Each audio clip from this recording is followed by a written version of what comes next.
And we turn now to forensic psychiatrist and trial expert witness, Dr. Carole Lieberman. We're excited to have you on for your expertise here. And I'm interested in picking your brain. So what stands out to you about everything that we heard earlier today? Was there something that really grabbed you?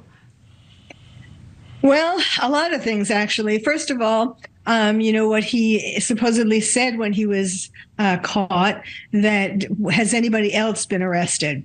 Now, you could interpret that two different ways, at least. One is perhaps he was wondering, is he the only suspect? Do I have a better chance? Are they thinking of other people as possibly the murderer? And then, of course, the other way, that he knows that there was somebody else involved, a partner in crime, and he wants to know if they have been arrested as well. So that's interesting. And also his stare, what was just being described, that could be drugs, or it could just be shock that finally he was caught. It's been like 7 weeks. So, and really they have kept it close to the vest. So he probably was pretty shocked when they stormed him with the SWAT team. Yeah, that makes sense.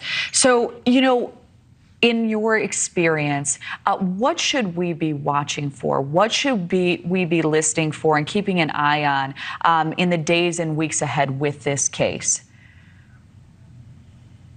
Do you mean as far as possibly there being somebody else, or recognizing some partner in crime?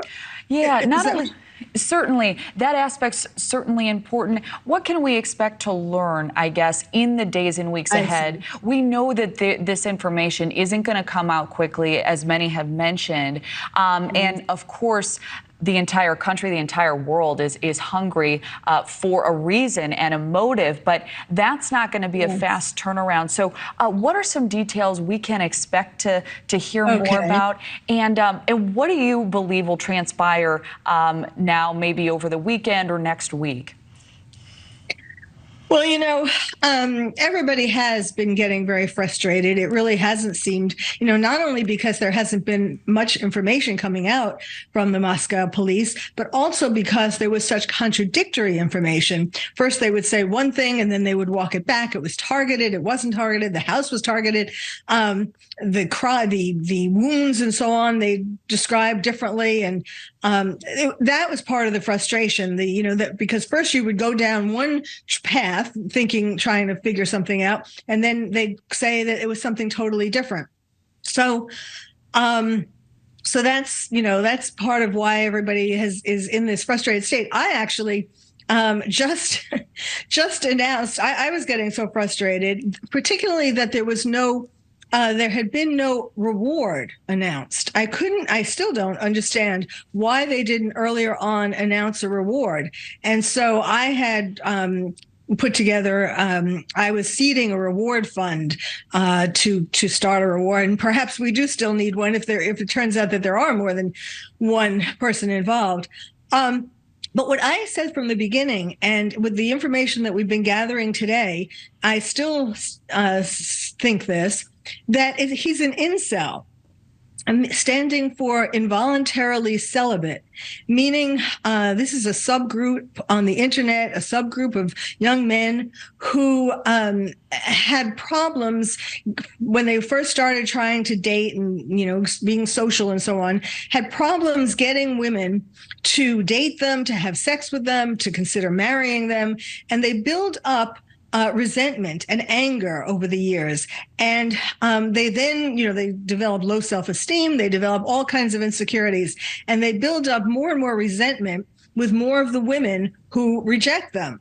Now, and they call these women Stacy's, and the men who are also part of these beautiful people group, who find love together, they call the men Chads. Now, the 4 college students were beautiful, they were popular, they were in sororities, fraternities, they were, good students. They seemed to have it all. So naturally, people would be somewhat jealous of them. But particularly for an incel, a man who has not just been rejected once or so, we don't even know. I'm not saying that he necessarily has even ever spoken to these people, but incels imagine from their own experience that they will be rejected. So he may not have even spoken to them, but he just looked at them and thought, there's no way they're going to give me the time of day. And I say this because the crime, the killing was so brutal, so savage. It was somebody, not only was it personal, but it was somebody who had tremendous rage. Now, and that would go along with someone like this. It's also interesting that he seems to be following, in a way, Ted Bundy's, at least his education. You know, Ted Bundy studied psychology and then he studied law. And